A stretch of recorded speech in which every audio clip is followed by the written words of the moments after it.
अपनी पत्नी को क्षमा कर दो जो बीच में तुमको छोड़ के चली गई, कोई बात नहीं, बच्चों का पालन पोषण करो। समझाने लगे। फिर एकदम मन में सोचे कि ये क्या हुआ, कहीं ये पकड़ के हमको न ले जाए। आर्त भाव से जैसी भगवान को पुकारा, भगवान प्रकट हो गए। बोले कहो महात्मन। बोले महाराज ये क्या हो रहा। बोले ये सब माया। और देखना माया। नहीं हो गई, अब नहीं देखना, अब नहीं देखना माया, हो गई माया, देख ली, अब हमको माया नहीं देखनी। आपकी माया का दर्शन हो गया। तो बोले अब हम प्रसन्न हैं, अब तुम्हें मेरी माया कभी व्याप्त नहीं होगी, वरदान मांग लो। तब उन्होंने कहा कुब्जाम्रक वन में आपकी निरंतर सन्निधि रहे और यहां रहकर जो जप करे वो आपकी माया के प्रचंड प्रभाव से मुक्त होकर आपके चरण कमलों को प्राप्त करे। ये वरदान मांगा। वाराह पुराण में कुब्जाम्रक वन का इस प्रकार का महात्म्य लिखा है। और भी हम कथाएं सुना सकते हैं, लेकिन फिर दूसरी कथा पीछे रह जाएगी। पूज्य पंडित श्री जगन्नाथ प्रसाद भक्तमाली जी महाराज के मुखारविंद से भी हमने एक कथा सुनी थी। सन हमें याद नहीं है, लेकिन सन 84 के पहले की तो बात होगी ही। तुलसी जयंती पर वो सुदामा कुटी आए थे और उस समय मायादर्श मार्कंडे जी की चर्चा करते हुए पंडित जी ने एक विचित्र कथा सुनाई थी। दास ने सुनी, हमको ज्यों की त्यों याद है। उन्होंने सुनाया था पंडित जी महाराज ने, बड़ी विचित्र कथा, आपने भी शायद न सुनी होगी। वो पंडित जी महाराज ने कथा सुनाई थी कि एक उत्कल ब्राह्मण थे। उत्कल माने उड़ीसा प्रदेश के ब्राह्मण थे, उड़िया ब्राह्मण। तो उनके मन में वैराग्य जगा, तो अपनी पत्नी के साथ वे गृह त्याग करके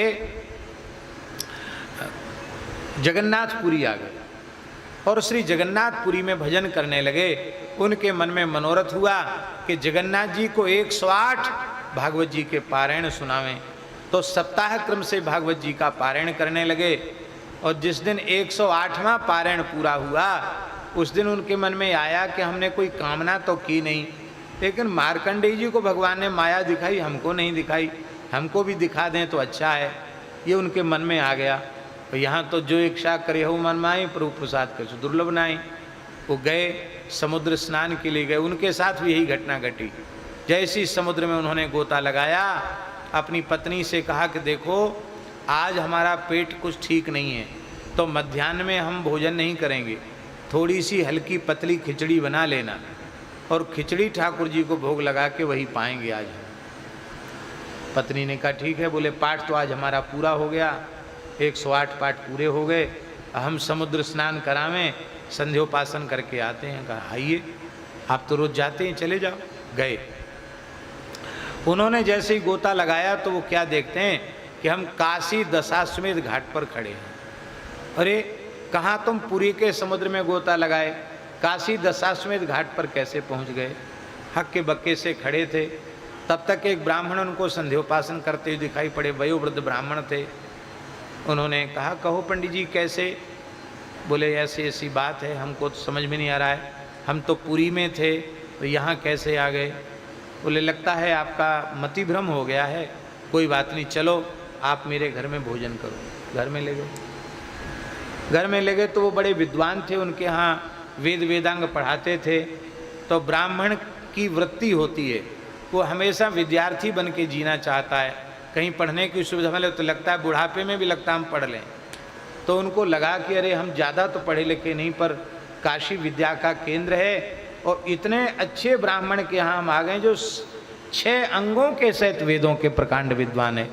तो क्या है वो, तो उसको अपना रहने दो वहीं पुरी में और हम प्रेम से यहाँ कुछ दिन पढ़ लेते हैं। तो पंडित जी हम यहाँ रह सकते हैं? हाँ प्रेम से रहो, आपकी सेवा करेंगे, कुछ पढ़ेंगे, पढ़ो, कोई बात नहीं, पढ़ने की कोई आयु नहीं, पढ़ो। पढ़ने लगे।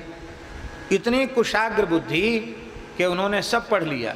वो गुरुजी इतने संतुष्ट हो गए पढ़ाने वाले, बोले भाई देखो इतना कुशाग्र विद्यार्थी मेरे जीवन में कोई नहीं है, तुम ही आए हो, मेरी संपूर्ण विद्या तुमने प्राप्त कर ली है, अब मेरी एक आज्ञा का पालन करो। क्या आज्ञा? बोले मेरे कोई पुत्र नहीं, एक पुत्री मात्र है, योग्य कोई ब्राह्मण मिला नहीं, आप योग्य हैं, सदाचार संपन्न हैं, मेरी आज्ञा तुम्हें दोष नहीं लगेगा, मेरी पुत्री से विवाह करो और इसी गुरुकुल को चलाओ, क्योंकि मैं तो वृद्ध हो गया हूँ, तो मैं तो अब काशीवास ब्रह्म सायुज्य प्राप्त करूँगा। और आग्रह पूर्वक उन्होंने अपनी बेटी का ब्याह कर दिया। ब्याह कर दिया, थोड़े दिन बाद वो पधार भी गए। इन्होंने ससुर जी और गुरु जी दो संबंध हो गए ना, गुरु जी भी हैं और ससुर जी भी हैं, उनका संस्कार भी कर दिया मणिकर्णिका में और गुरु जी का उत्सव भी मना लिया। वो वहाँ कई बच्चे भी हो गए उनके। फिर एक दिन की बात है, पढ़ाने लगे, पढ़ाते पढ़ाते उनको लगा कि अब तो बुढ़ापा आ गया और बुढ़ापे में तो ब्याह हुआ, बच्चे हो गए, कैसे चक्कर में फंस गए। एक दिन दशाश्वमेध घाट पर मध्याह्न स्नान करने गए, वहाँ गोता लगाया तो फिर उन्होंने अनुभव किया कि हम तो समुद्र में स्वर्गद्वार, जो घाट है समुद्र का स्वर्गद्वार तट, कहाँ, एक स्वर्गद्वार अयोध्या जी में, एक स्वर्गद्वार जगन्नाथपुरी में, तो जगन्नाथपुरी स्वर्गद्वार में हम खड़े हैं। बाहर आए, आके तुरंत अपना कमंडल लिया और घर लौट के आए। तो ब्राह्मणी ने जोर से डांटते हुए उनसे कहा कि अभी हमने जो चूल्हे पर बटलोई में पानी चढ़ाया था अभी गर्म नहीं हुआ है? गर्म पानी में तो कम से कम खिचड़ी पड़ेगी, पानी गर्म नहीं हो पाया। आपको क्या हो गया, आज संध्या गायत्री कुछ नहीं किया, ऐसे ही चले आए भगे भगे, शरीर भी नहीं पोंछा, क्या ऐसे कैसे चले आए। पंडित जी बोले हमारी सारी गृहस्थी उजड़ गई, कहाँ हम काशी में थे, कितने वर्षों तक, 12-15 साल तक तो हम पढ़े, फिर ब्याह हुआ, फिर तमाम बच्चे हुए, फिर यूँ हुआ त्यों हुआ, फिर यहाँ आ गए। बोले पागल हो गए हो क्या, सो जाओ थोड़ी देर विश्राम करो। अब वो विश्राम बेचारे क्या करें, तुम घबराए हुए से थे। हे जगन्नाथ, हे जगन्नाथ, हे जगन्नाथ, का जगन्नाथ जी प्रकट हो गए। बोले आपने मनोरथ किया था ना, पूरे 108 पाठ में तो कोई इच्छा की नहीं, अंतिम पाठ में ये इच्छा की माया दिखाओ, तो हम तो भक्तवांछा कल्प तरुए माया दिखा दी, और देखना हो तो और नहीं नहीं महाराज बस हो गया, इतना ही बहुत है। ये कथा हमने पंडित श्री जगन्नाथ प्रसाद भक्तमाली जी के मुखारविंद से सुनी। तो ये सब कहने का प्रयोजन केवल इतना है कि भगवान की माया, अचिंत्य माया शक्ति सब कुछ कर सकती है। अघटित घटना पटीयसी भगवान की माया है, इसलिए इसमें आश्चर्य नहीं करना